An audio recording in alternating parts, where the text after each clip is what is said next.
2019 di wilayah hukum Polda Aceh siap dilaksanakan. Lanjutkan.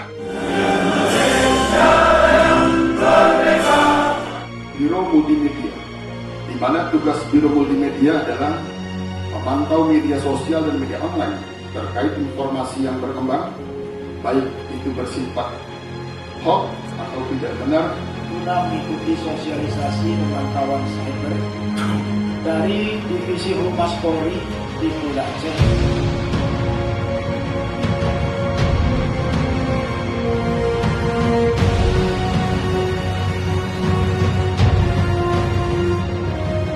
dalam rangka membantu pimpinan kita untuk mengetahui akun siapa nih yang akun tidak ini yang menyampaikan isu negatif.